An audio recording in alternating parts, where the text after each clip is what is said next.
Hello everyone and welcome back to the workbench. Today I'm doing a first impressions video of a product that I just got in the mail yesterday. I haven't even taken it out of the box yet, but this product that I'm about to show and kind of give you my impressions on at a first glance is kind of a product that is going to be the first in a process. So without further ado, this is the StormLake threaded replacement barrel for the Smith & Wesson M&P series. This is for my full-size M&P, and I got this because I am going to take the journey down the road of getting an NFA item. I really want a suppressor. I have my eye on the Griffin Armament Optimus suppressor. It's kind of a universal one. It can go on anything from a 22 caliber all the way up to a 308, and it's full auto rated for 9mm 22, 300 blackout, etc. But in any case, first thing you need to do is you need to get a barrel that's got some threading on it. And on the M&P as it sits right now, safety check it, completely clear. It doesn't have the ability to accept a suppressor right now. So what do you got to do? You got to get a threaded barrel. So let's get this thing out of the box and see if it fits in the M&P. So I guess first things first, let's take a look at the outside here. As you can see, all this information I'll annotate, or I'll put a link to their website in the description down below. But it's what it's made out of, what it's for. Also some more information on the back. This is really nice packaging, actually, by the way, as well. They have some, I guess it looks like they really make a whole lot of stuff for these. They have a QR code.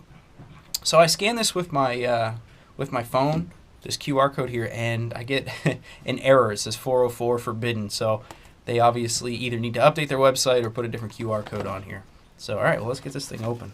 So they said when I purchased this on the website there that it was designed for simple drop-in, that you should just be able to take the other barrel out and put this barrel in. However, some people noted that their barrels needed to be machined a little bit to be able to fit into their firearm. So here we go. Take the barrel out, and we'll set this aside. So first impressions. It's a gun barrel. I mean, you've got this little StormLake logo with a little 9mm, I don't know, caliber, I guess, on it versus stamped on the top. The top looks very similar to the standard M&P barrel. Matter of fact, this whole thing looks pretty M&P-ish. So I'll tell you what, let's get the M&P barrel out right now. Alright, so here we go. Standard M&P barrel on the bottom, StormLake barrel on the top. Try to line these up for you. There you go.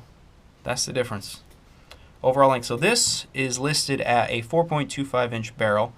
This is listed at a 4.75 inch barrel. And if I get my tape measure out here, I'll show you total overall length. So let's see here. Total overall length as measured from the 1 inch mark. That is 4.25 inches. Look at that.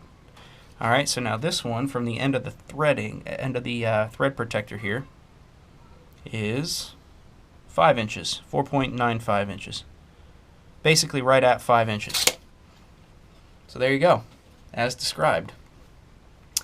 Let's take a look at these a little closer up here.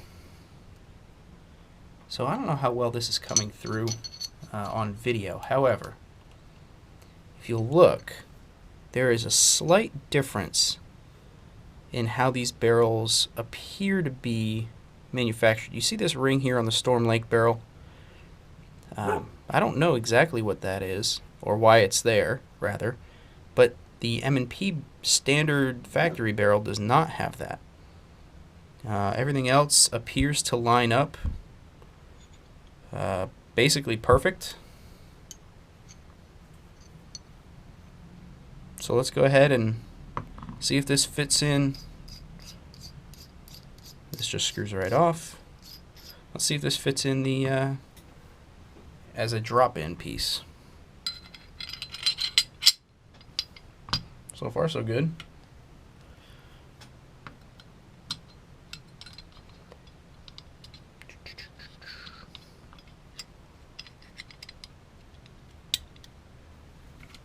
So far, so good.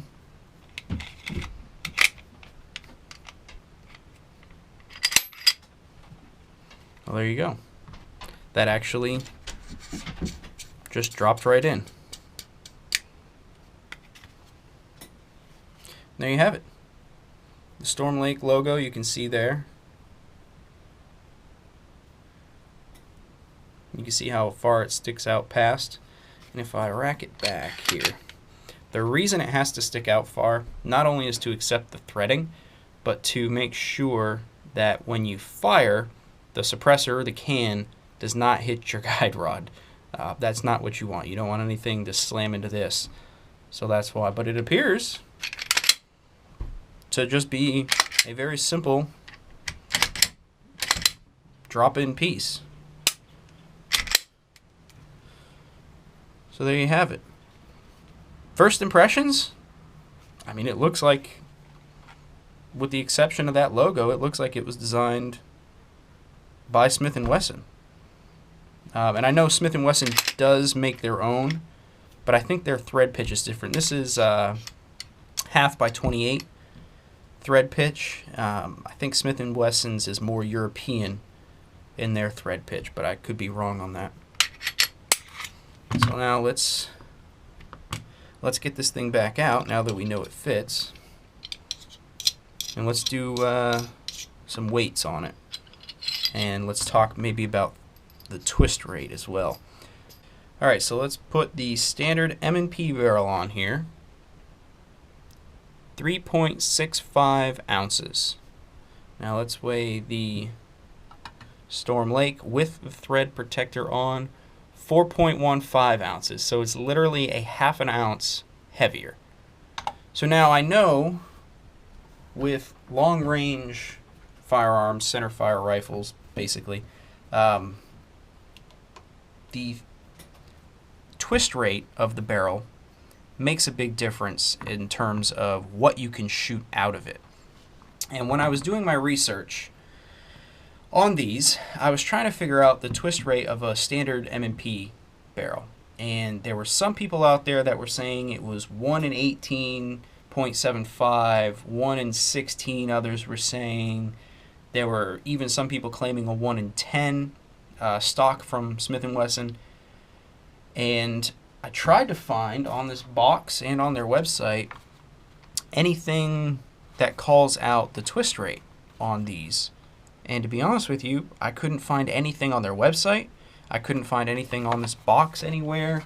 There's nothing, anywhere on any of the barrels.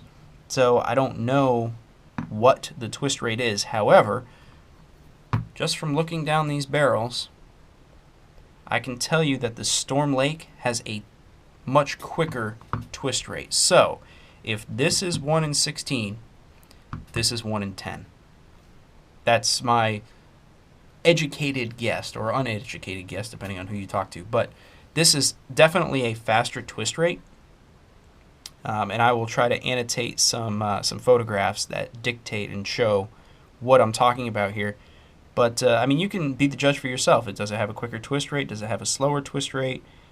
Personally, I think it has a quicker twist rate. So that leads me to believe that the StormLake barrel is a 1 in 10 twist, and the stock Smith & Wesson barrel is a 1 in 16 twist. So why am I talking about twist rates on a handgun? Subsonic ammunition, that's why I'm talking about twist rates. I know that the 147 grains are basically all subsonic, but I believe it is Freedom Munitions that makes a 165 grain subsonic round. And that sounds really cool. However, I also don't want to be keyholing or losing accuracy with a 147 or a 165 out of this barrel.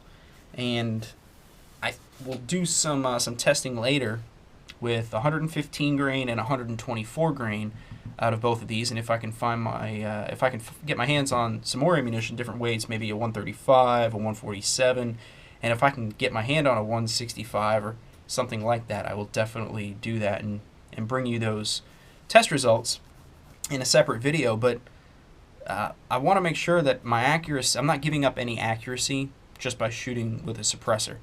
but I also want to stay below that sound barrier. I don't want to be shooting supersonic ammunition through a suppressor. I want to be able to get everything I can out of having a suppressor on the firearm, and not breaking the sound barrier is paramount to that. So StormLake barrel, this is my first impressions with it. It's a simple drop-in part for me on my Smith & Wesson. One last point I'll show is this threading. And like I said before, it's 1/2 by 28, so it's pretty standard threading. The thread protector, of course, pretty standard, nothing real special about that. It's got decent checkering. It's not overly aggressive. It's just enough to get a grip on it. But if you look here, there's a spot for an O-ring, but there is no O-ring that comes with it, so you'll have to purchase one. But there is a spot for an O-ring right here on the back side of these threads. I think that's just something I'll probably be able to pick up at the local hardware store, but I will dig into that, of course. So with that, I will say thank you all very much for watching. If you have any questions about this product, feel free to ask them below.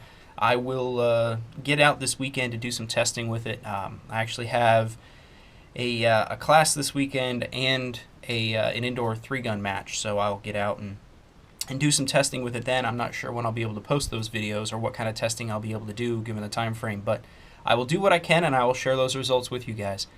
Thank you all very much for watching. I will talk to you all again very soon.